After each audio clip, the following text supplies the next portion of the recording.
Na, žiūrim trečią variantą, kas laukia ateinančią savaitę.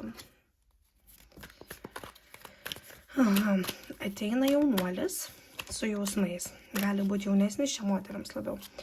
Gali būti jaunesnis, arba gali būti taip, kad jeigu vyras yra jaunesnis, kuriam patinka moteris, gali būti, kad jūs eisite pas moterį, vyresnį už jūs.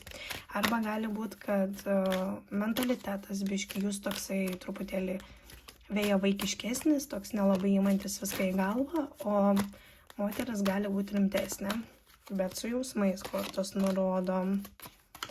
Gali aišku kilti truputėlį pykčių, konflikto, bet kortos nurodo, kad bus tokia situacija, kad bus karštos energijos. Tai gali būti, moteris bus karšto būdo, seksuali patrauklė, irgi jauna, galit būti vienmečiai, arba gali keliais metais būti vyresnė. Ir taip pat nurodo, kad jeigu norėsit tą moterį prie savęs prisirišti, tai kortos nurodo, kad jau yra pavykę ir jau kaip ir moteris prisirišus prie jūsų. Arba gali būti dar toks variantas, jeigu žiūri moteris, tai kad prie jūsų prisiriš vyras.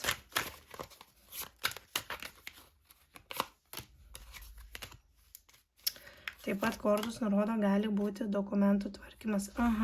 Tas prisirišęs vyras, gali būti, kad tarp jūsų bus tyla arba skyrybos trumpos ir bus su fejerverkais. Skyrybos, pykčiai ir panašiai. Čia trečiam variantui, ne? Ką daryti, kad nebūtų jo. Ir bus galimai dėl pavydo arba kažkokių psichologinių problemų. Arba gali būti dėl prisirišimų prie alkoholiaus. Kažkuris iš dviejų gali būti prisirišęs.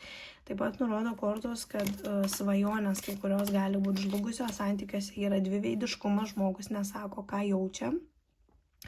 Ir gali būti santykiuose trečias žmogus. Ateinančią savaitę galite sužinoti, arba gali būti taip, pažiūrim, ar trečias žmogus yra. Trečias žmogus nėra, gali būti prikaišėjimas. Kaip tik yra. Yra, bet gali būti prikaišėjimas dėl trečio asmens. Ir kortos nurodo, jeigu viskas tai bus, tai tada viskas ir nutrūks ir santykiai pasibaigs. Bet jeigu santykiai prasitęs, tai pereis į transformaciją, į naujus santykius. Taip pat kortos nurodo, kad nereiktų moteriai pergyventi dėl kažkokių skyrybų ateinančią savaitę arba dėl pykimuose, nes gali būti, kad vyras gali dingti. Ir taip pat kortos nurodo, kodėl nereiktų pergyventi, todėl kad šitais yra šansas. Dažniausiai Ace of Pentacles nurodo būtent šansą, kad gali prašyti šanso. Ir aišku, jeigu prašys šansą, tai jau žinokit, kad santykiai bus svarstomi, bus mąstoma. Aišku, gali būti ir moteris ištekėjusios, kurios skiriasi, arba vyrai. Tai žinokit, kad jeigu bus teisminiai procesai, tai žinokit, kad labai svers, labai tikrins ir galite tiesiog pralaimėti. Aišku, reiktų ateinančią savaitę pasakyti ne šventėm ar įvykiam. Taip pat kortos nurodo nebijoti rinktis vieną iš dviejų variantų. Tai yra vieną iš dviejų kelių. Ir taip pat nurodo staigus įvykiai.